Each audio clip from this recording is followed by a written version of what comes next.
வணக்கம் நண்பர்களே. Units of மெஷரை எப்படி சேஞ்ச் பண்ணுறது அப்படிங்கிறத இந்த பதிவில் பார்க்கலாம். யூனிட்ஸ் ஆஃப் மெஷர் உங்களுக்கு பல இடங்களில் உதவும். இந்த ரூலரில் இந்த ஷேப்பு, இப்போ இந்த ஷேப்பை கவனிச்சிங்கன்னா நான் கிளிக் பண்ணேன்னா இந்த ஃபார்மேட்டில் உங்களுக்கு அதனுடைய ஹைட் விடுத்தலாம் தெரியும். ஸோ நான் வந்து சென்டிமீட்டரில் வச்சுருக்கேன். ஸோ இந்த சென்டிமீட்டர்லேருந்து சில பேர் இன்ச்சஸ் ப்ரிஃபர் பண்ணுவாங்க, சில பேர் சென்டிமீட்டர்ஸ் ப்ரிஃபர் பண்ணுவாங்க. ஸோ இப்படி இருக்கும்போது இந்த யூனிட்ஸ் ஆஃப் மெஷர் எங்கே மாற்றுறது அப்படிங்கிறது, எப்படி சேஞ்ச் பண்ணுறது அப்படிங்கிறத பார்க்கலாம். ஸோ முதல்ல வந்து நீங்கள் ஃபைலுக்கு போயிருங்க, பிறகு ஆப்ஷன்ஸுக்கு போயிருங்க, பிறகு அட்வான்ஸ்டுக்கு வந்துடுங்க. அட்வான்ஸ்டுக்கு வந்து இங்கே வந்து கீழே ஸ்க்ரால் பண்ணிகிட்டே வாங்க. இந்த இடத்துல டிஸ்பிளே அப்படின்னு இருக்கும். இந்த டிஸ்பிளேயில் வந்து உங்களுக்கு show units of measure in units அப்படின்னு இருக்குது. ஸோ இந்த இடத்துல வந்து உங்களுக்கு தேவையான மெஷர்மெண்ட்ஸை செட் பண்ணிக்கோங்க.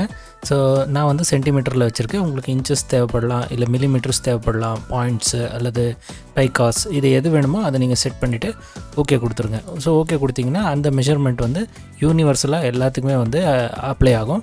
ஸோ இப்போ நான் சொன்ன மாதிரி ஷேப்ஸு, ஈவன் நீங்கள் டேபிளுக்குள்ளே நீங்கள் கர்சர் வச்சு கிளிக் பண்ணி பார்த்தீங்கன்னா இங்கேயும் கூட அது வந்து எஃபெக்ட் ஆகும். ஸோ சென்டிமீட்டர் எனக்கு கன்வீனியண்ட்டாக இருக்கிறதால நான் வந்து சென்டிமீட்டர் செட் பண்ணி வச்சுருக்கேன்.